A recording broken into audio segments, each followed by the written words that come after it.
আল্লাহ রাব্বুল আলামিন বলেন, ইন্নাল্লাযীনা ইয়াতলুনা কিতাবাল্লাহ ওয়া আকামুস সালাতা ওয়া আনফাকু মিম্মা রাযাকনাহুম সিররান ওয়া আলানিয়াতান ইয়ারজুনা তিজারাতান লান তাবুর। জোরে বলুন আল্লাহু আকবার। নিঃসন্দেহে যে সমস্ত বান্দাগুলো আল্লাহর কালামকে সুন্দর করে তেলাওয়াত করবে, নামাজকে কায়েম করবে, এবং আমি তাকে যে রিজিক দিয়েছি সেই রিজিক থেকে গোপনে প্রকাশ্যে যে বান্দা আল্লাহর পথে খরচ করবে, আশা করা যায় তার এই সমস্ত কাজের বদৌলতে এই সমস্ত কাজে কোনো লস নাই। জোরে বলি সুবহানাল্লাহ। তিনটা কাজের কথা আসছে সূরা ফাতিরের এই আয়াতে। যারা আল্লাহর কালামকে সুন্দর করে তেলাওয়াত করবে, তেলাওয়াত, দিরাসাত, তাদাব্বুর, এটাকে অনুশীলন করবে, এটাকে প্র্যাকটিস করবে, এটাকে গবেষণা করবে, এবং এই কিতাবকে সমাজে চালু করার জন্য, বাস্তবায়নের জন্য যারা চেষ্টা চালাবে, কোরআন তাদের পক্ষে রায় দিয়ে তাকে জান্নাতের দরজায় পৌঁছায় দিবে। কিন্তু কোরআনকে আমাদের মানতে হবে এক জায়গায় না সব জায়গায়? আসতে বলবেন না, এক জায়গায় না সব জায়গায়? সব জায়গায় মানতে হবে। ইসলাম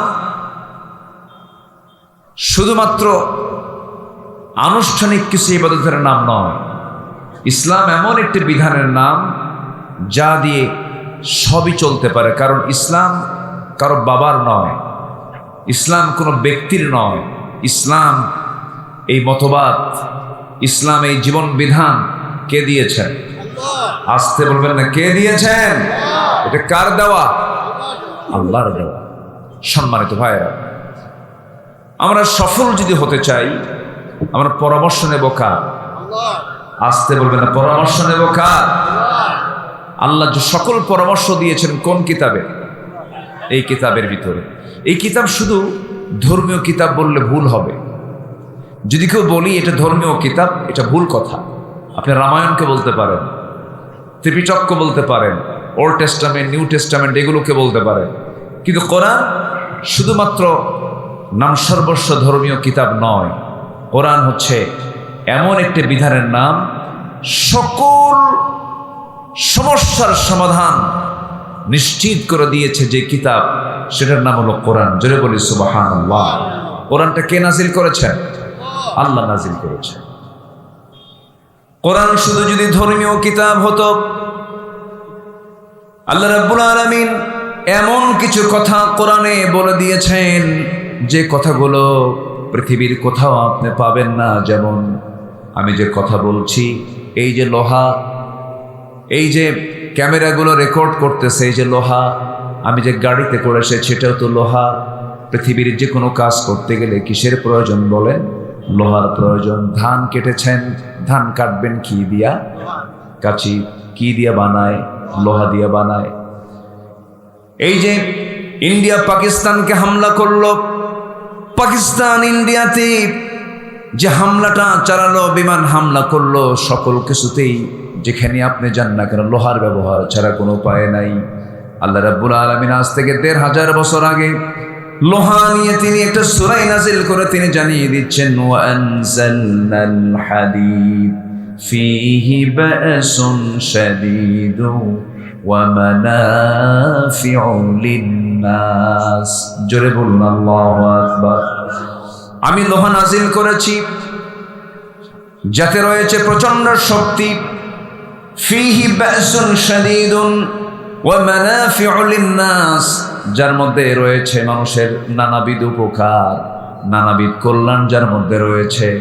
আপনার পাঞ্জাবি ছিঁড়ে গেছে, আপনার জামা ছিঁড়ে গেছে, এটাকে সেলাই করার জন্য কি দরকার বলেন? সুই দরকার। সুইটা কি দিয়ে বানানো? লোহা দিয়ে বানানো। আল্লাহ রাব্বুল আলামিন এই লোহাটা নাজিল করেছেন সিলেটের গ্যাস, দিনাজপুরের কিসের খনি? হ্যাঁ, কয়লার খনি। হ্যাঁ, সিলেটের গ্যাসের খনি, দিনাজপুরের ছয়পুকুরিয়ার কয়লার খনি, এরপরে মিডল ইস্টের সোনার খনি। এরকম করে আপনি সোনার খনির দিকে তাকান, গ্যাসের খনির দিকে তাকান, কয়লার খনির দিকে তাকান, সবগুলো মাটির নিচ থেকে ওঠা পাথর। পঞ্চগড়ের কি পাথরটা কোথা থেকে আসে? মাটি থেকে আসে, পাথরের খনি।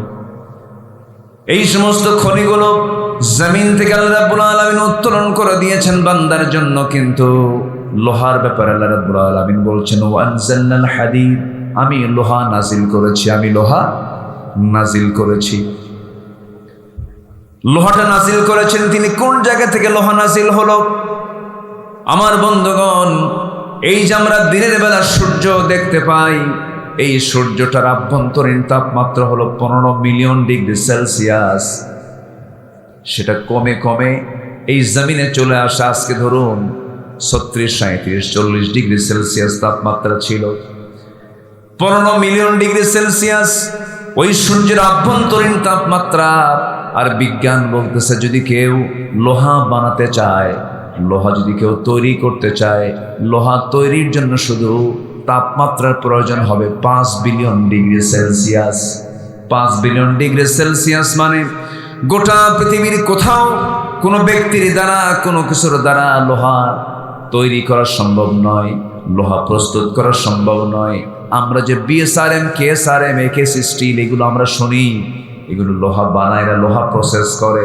আল্লাহ রাব্বুল আলামিন লোহাটা 1500 বছর আগে কোরআনে কারীমের মধ্যে জানায় দিয়েছেন, আমি লোহাটা নাজিল করেছি। বিজ্ঞান বলতেছে তাহলে লোহাটা যেহেতু নাজিল, লোহাটা দুনিয়ার কোথা থেকে আসে নাই। বিজ্ঞান বলছে মহাশূন্যের মাঝে কোন সুপারনোভার মহাবিস্ফোরণের মধ্য দিয়ে আল্লাহ রাব্বুল আলামিন মহাশূন্য থেকে লোহা নাজিল করেছেন। জোরে বলেন সুবহানাল্লাহ।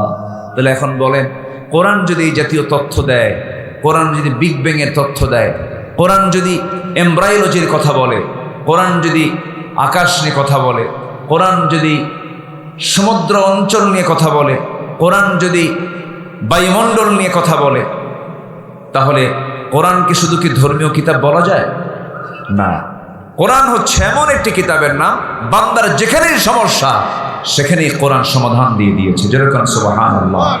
এই 54 বছর ধরে আমার দেশে সমাধান হয়েছে না সমস্যায় আছে? আসতে কয়।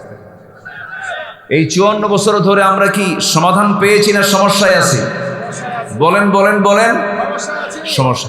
শুধু সমাধান পেয়েছে গুটি কয়েক কিছু নেতা। কি সমাধান পাইছে? $243 বিলিয়ন দেশ থেকে তারা পাচার করে নিয়ে চলে গেছে। ওনারা বড় আফসোস করে বলতেছেন, স্বাধীনতার সংগ্রামে যে দলটি বিশাল অবদান রাখলো, সেই দলকে নিষিদ্ধ করা হলো। নিষিদ্ধের পথ তো আমরা তৈরি করিনি, নিষিদ্ধের পথ আপনারাই শুরু করেছেন। 5 আগস্টের মাত্র 7 দিন আগে, কয়দিন আগে?